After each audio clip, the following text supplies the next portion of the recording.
To be up to date with my progress so far, check out part 1 with the first 2 games, link up there and in the description if you haven't seen it yet.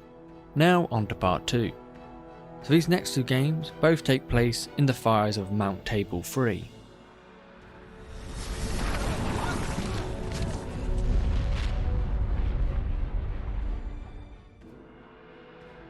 Game 3 was to the death, against D. Against a bunch of his Riders of Rohan. A bunch as in a Riddermark baker's dozen. His army being nearly half my model count, 6 models till he's broken. My main targets will be King Theoden, the leader, and Gamling, his banner. I haven't faced an all Cav army before, so this should be interesting. Again, I didn't take a picture of our deployments, 12-inch deployment zones, and this is what it looked like after a turn of movement, but I'll cozy up in amongst the rocks and volcanoes to protect my flanks. I sent some cavalry up to keep them busy, 3 of his riders failing their courage checks, which is good because a throwing spear took out the horse of one of my riders and things didn't get any better for the other guy. In the next turn, can you tell what he rolled on his thrown rider check? And with Gamling now there to give some rerolls, they were soon taken out embarrassingly quickly for their high defense. An overarching, constant theme of this game is I roll like shit. So with them dead, his riders were free to head south to one of the mountain passes I had shored up with 4 warriors, so they couldn't snoop round and come up at my king behind my lines. Speaking of my lines, up with my main force, his cavalry moved back, forcing me to come out from my mountain flank protection.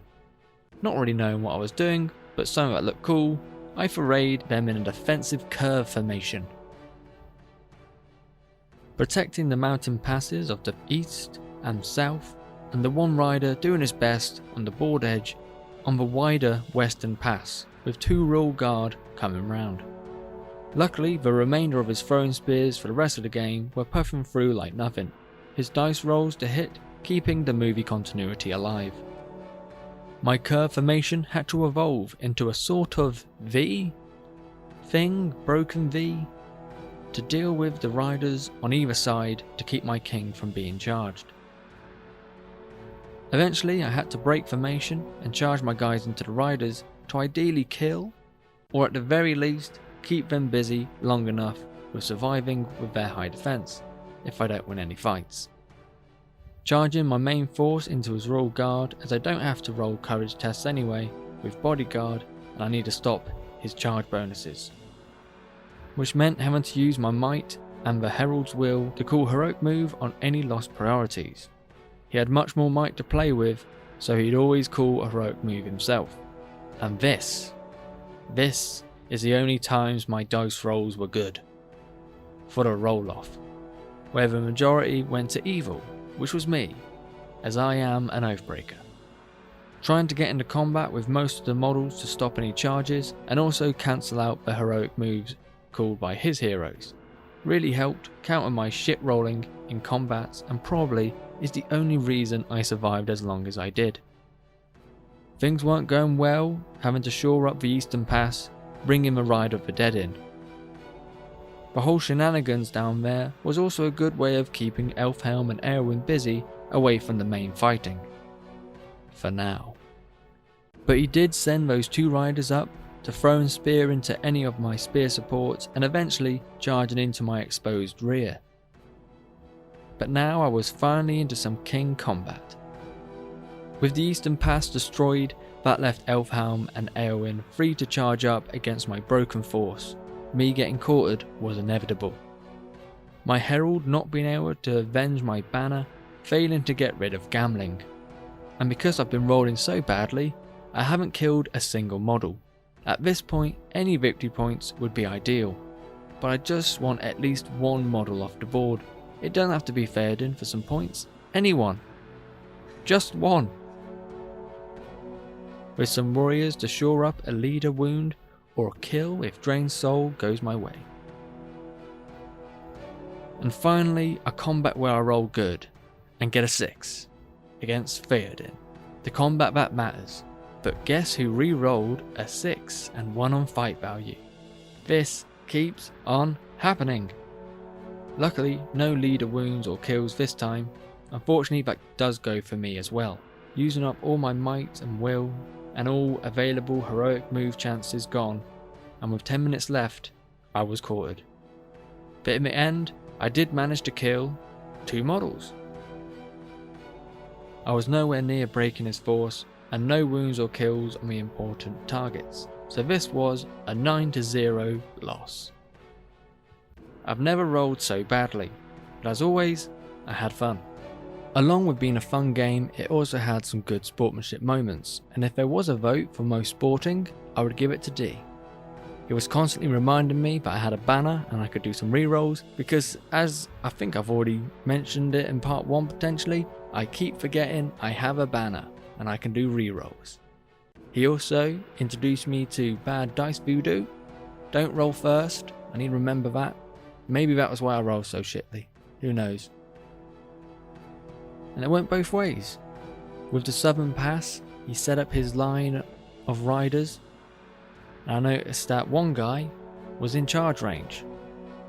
So I asked him, was the intent for all these guys to be out of my charge range? And he was like, yep, 7 inches. So I pointed out, I think this guy's within 6. We checked and he was. So we moved him back, he thanked me for it, and later on he paid in kind, because I had a bit of a cheeky thing of keep on moving models back, losing fights 1 inch, and I couldn't get my king in to Theoden. And my intent was to leave at least a gap where I could fit through and like triangulate back into Theoden, zigzag as it were. And it was pretty tight, but whether it was because of that past sporting moment and he paid in kind, or it was just because it was going to be cool to have a bit of leader on leader action, it happened, and that was great. But come on, it's leader on leader, king on king. We both had similar beliefs about the rule of cool. Game 4 is Assassination against Josh Barrow's Easterlings and the Dragon Emperor. The secretly taking note of the assassin and target who can't be your leader was made redundant by us only having 2 warbands, so not so secret. My Herald of the Dead and Broger the Conjurer. For this game I actually have a picture of our deployment.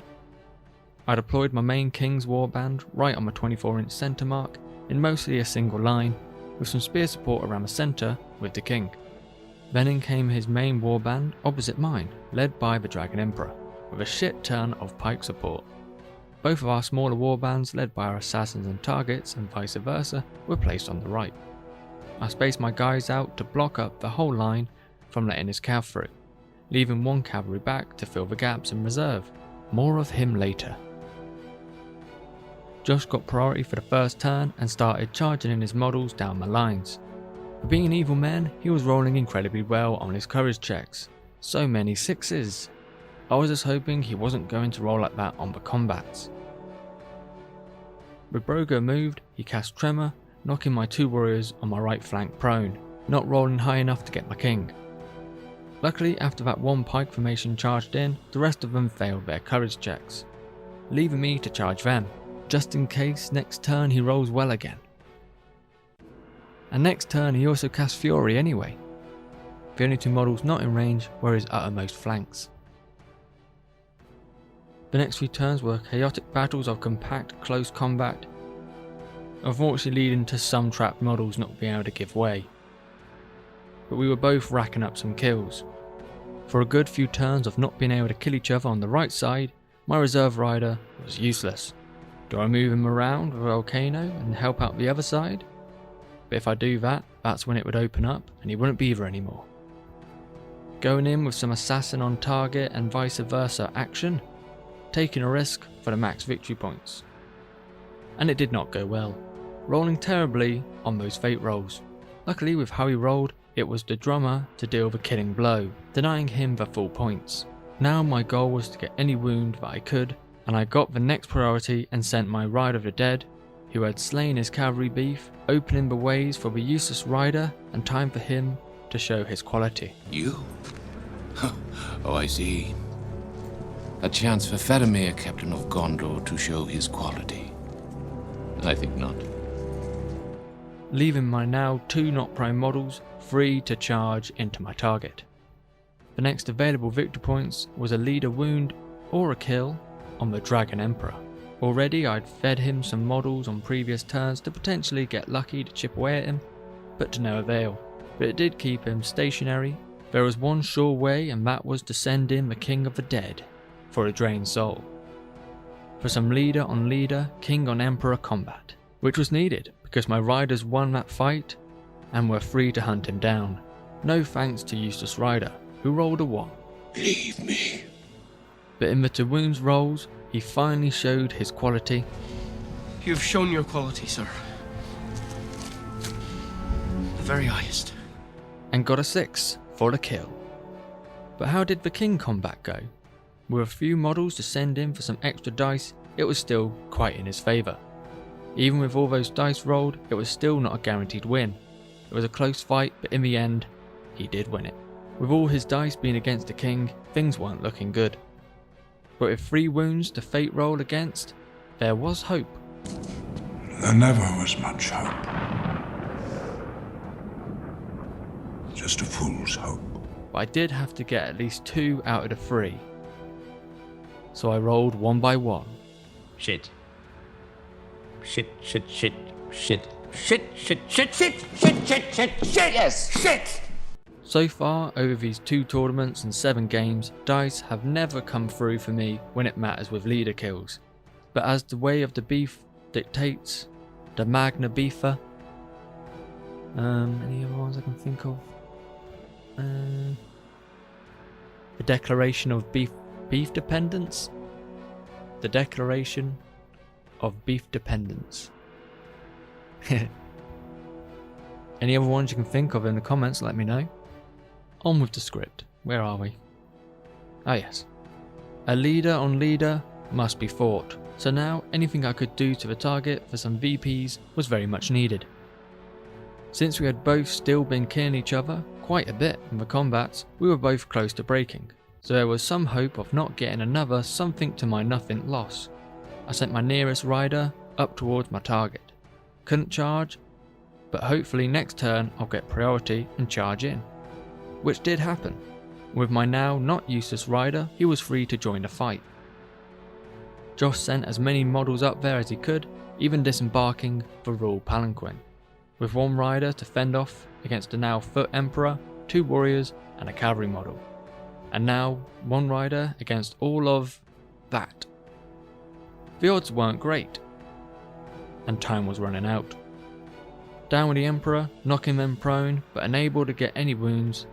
It was then an important next combat against the Emperor, but that didn't go well either.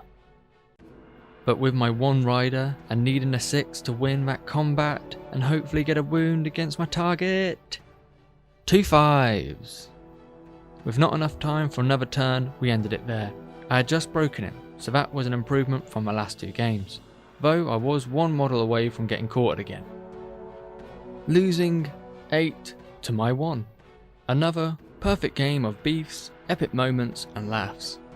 4 games done, 1 win and 3 losses later, and 4 water bottle refills. Combined with the gorgeous weather outside and all the bodies up there, it was definitely where you could hear a fan but not feel one, and it was getting sweaty. But to our rescue came Bristol Independent Gaming with ice lollies throughout the tournament. Now the question became, with 1 win and 8 victory points for any deciders, would I get the wooden spoon? Out of 16, I came 13th. In my first tournament vlog, I mentioned my anxiety and negative intrusive thoughts during game 1. But that was the time when my thought process cranked the negative up and the intrusive thoughts kicked in and repeated, finish the game, then tell the TO you have to go, and go home and cancel the tournament in September and never play again. I'm happy to report that since that negative moment, I haven't felt like that since. Probably because all the games I've had have been great, fun and full of laughs. It's probably why I always start beefs. Because proclaiming, for the beef, or the pragmatic, beef continuing, will always be entertaining to me and so far my opponents too. I think the only nerves I had was when I was sat in my car and was waiting to go in. the calm before the socialising storm as it were, which I braved and only lasted till I got up to the door, and the seas calmed and the sun shone on my ship of mental health.